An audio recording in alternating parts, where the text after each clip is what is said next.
తీరాలని చెప్పి ముఖ్యమంత్రి గారు భద్రాచలం వచ్చినప్పుడు నేను ఆయన గారిని అడిగాను. కొన్ని డబ్బులు ఇస్తే ఆ కొద్ది డబ్బులతోటే ఈ 3 పంప్ హౌస్లు పూర్తి చేసి తప్పకుండా ఈ సంవత్సరమే నీళ్లు ఇచ్చే అవకాశం ఉందంటే పెద్ద మనసుతోటి ఆయన గారు అంగీకరించారు. దాని ఫలితంగా ఎలక్ట్రిసిటీ బోర్డుకి కట్టాల్సినటువంటి నిధులతో పాటు మిగిలినటువంటి పెండింగ్ వర్క్ అన్నిటికీ కూడా నిధులు శాంక్షన్ చేశారు. ప్రియమైనటువంటి అడ్వైజర్ పెంటారెడ్డి గారు, సిఈ శ్రీనివాసరెడ్డి గారి టీం మొత్తం కూడా ఈ నెల రోజులుగా కష్టపడి ఈ కార్యక్రమాన్ని అంకురార్పణ చేశారు. ఇది ప్రారంభం మాత్రమే. ఇందుట్లో 6 మోటార్లు ఉన్నాయి. 9,000 క్యూసెక్కులు గోదావరి జలాలు ఎత్తి ఈ కాలువలో పోసే ఈ మొదటి లిఫ్ట్ ఇరిగేషన్ బీజీ కొత్తూరు, దీని తర్వాత పూసుగూడెం సెకండ్ లిఫ్ట్ ఇరిగేషన్, మూడోది కమలాపురం థర్డ్ లిఫ్ట్ ఇరిగేషన్.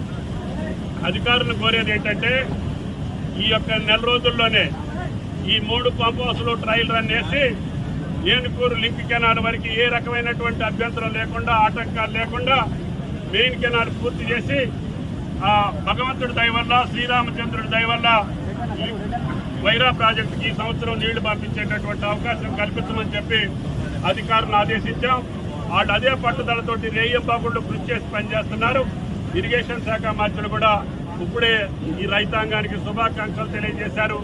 కష్టపడ్డటువంటి అధికారులకు కూడా నా హృదయపూర్వకమైనటువంటి ధన్యవాదాలు తెలియజేస్తూ తప్పకుండా ఆగస్టు నెలలోనే ఈ పంట కాలానికే గోదావరి జలాలు సుమారు 1,50,000 ఎకరాలకి అందించేటటువంటి భాగ్యం ఆ భగవంతుడు కల్పించాలని చెప్పి అన్ని కార్యక్రమాలు సజావుగా నడవాలని చెప్పి దీనికి అవకాశం ఇచ్చినటువంటి ముఖ్యమంత్రి గారికి, ఇరిగేషన్ శాఖ మంత్రి గారికి, జిల్లా మంత్రులకి, జిల్లా శాసనసభ్యులకి, జిల్లా ప్రజలందరికీ కూడా నా హృదయపూర్వకమైనటువంటి నమస్కారాలు తెలియజేస్తున్నా. మీకు కూడా ఎంతో సహకరించారు. ఈ గ్రామస్తులు ఉప్పల్ రెడ్డి గారు శంకుస్థాపన రోజే నేను ఆయనకి పాదాభివందనం చేశాను. మీరు ప్రారంభించండి. ఇది పెద్ద ప్రాజెక్టు, సుమారు 10 లక్షల ఎకరాలు స్టెబిలైజేషన్ తోటి పాటు సాగర ఆయకట్టుతో పాటు 2 జిల్లాలు కూడా సస్యశ్యామలం అవుతాయి. భవిష్యత్తులో తొమ్మల చెరువు కూడా లిఫ్ట్ ఇరిగేషన్ పెడతాము. అవసరమైతే ఇల్లెందు ప్రాంతానికి కూడా ముఖ్యమంత్రి గారిని అడిగి ఆ ప్రాంతానికి కూడా నీళ్లు ఏ రకంగా వెళ్లాలో తప్పకుండా ప్రయత్నం చేస్తాము.